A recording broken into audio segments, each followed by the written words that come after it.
Jared Goff get his extension first, or Amon-Ra St. Brown get his extension first? Can they like sign at the same time? No, they cannot. Like, not in this scenario. Have a moment. One will get it this offseason. The next will get it the next offseason, maybe. What do you want them to do? Amon-Ra St. Brown. Just Amon-Ra St. Brown. You want St. Brown to get his extension first?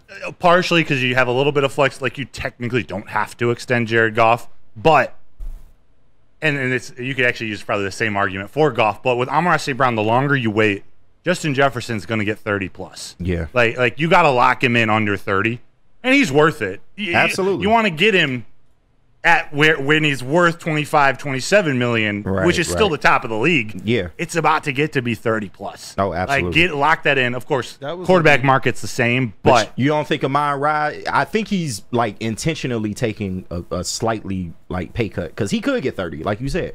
But I think he's maybe leaning toward 27, 28 to help the team. Yeah, my question was going to be about that. It's like, how much more does Jared Goff, if he has a very, very successful season? I feel like his contract is the one that if you wait until next offseason can actually cost you a little bit more than if you wait until next offseason to sign Amon-Ra. Definitely. Yeah. You do have Hendon Hooker waiting in the balance. Like, you have a cheap backup plan.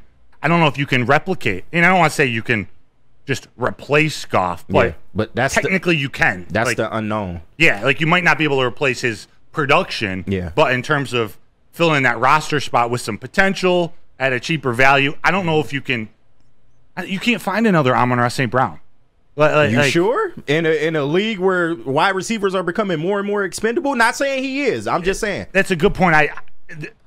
There's got to be some bias in it with me, but I think he's such a unique type of number one, and is so perfect for this team, for the city, for this offense, for Jared Goff. Yeah. But you're going to let him go the last year of his contract, not give him nothing after he got you to an NFC title game. That's the thing. Maybe a Super Bowl next year. You can't do that. You have to take it. You have to reward the players that got through the hard times with you. Exactly. That performed when everyone was against you. They stuck through it. You reward him so that the other people coming up for contract next, they know how much work has to go in to earn. Like, Amon-Ra St. Brown has earned the contract. Jared Goff has too. But, like, this is the first homegrown player coming up the ranks. Yeah, in the Dan Campbell. He embodies the toughness. Everything about this team is Amon-Ra St. Brown, and he's produced like a number one. I mean, if you put it that way, pay that man right now. Reward him. You have to. It sets the tone for everything. Tough. Also, Josh Allen just got $150 million. Josh Allen, the defender. So Hutch is going to be really expensive. That's true. Yeah, that's true. Kool-Aid. This is tough, man. Well, because of the philosophy he just laid out there, I have to go with Amon-Ra St. Brown. I really do. It is a tough question. These were great questions, great segment. But George Eagle, 100%. If you want somebody to buy into your culture, the culture has to pay you back. That's a bar. And I think they will. That is a bar, George Eagle. It's what they said they want to do as well. They said that their plan was to get these homegrown drafted players and be able to reward them for the work that they put in. I think up to this point, one thing we've been able to point out on this show multiple times is that they've called their shot and they've hit their shot. You don't want to see them start to falter or go away from the things that they're saying from the front office and as coaches, because then your players are going to be able to see through a little bit of that. You don't want them to think that there's a potential for that wool to be pulled over their eyes. You want them to be able to believe in everything that you say.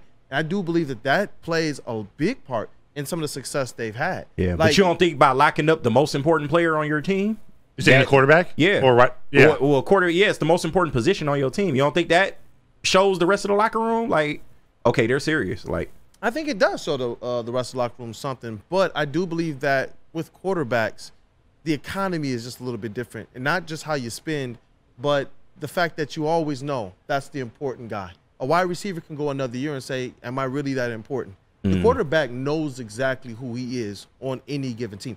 Even trash quarterbacks get paid, bro. They get paid. So it's like Jared Goff, I don't think that he has that worry, but when you look across at some of these other players that you drafted, including some of the ones that are depth pieces, some of the ones that are kind of versatile, who are going to put in that work and say, you know what, we'll answer to this organization to do anything that they ask us to do because we know that they take care of theirs. I do believe that that matters as well. This is an organization that paid Jalen Reeves-Maben, paid the top special teams player. Yeah, you're exactly right. And Robert Swift and Xavier D have a really good point about it is easier to replace a wide receiver which makes this debate so interesting because that's a great one, bro. I think Amon-Ra is so unique. Like there's no argument. You can more easily replace that position. There are a lot of great ones out there and more coming. But there's something special about Amon-Ra.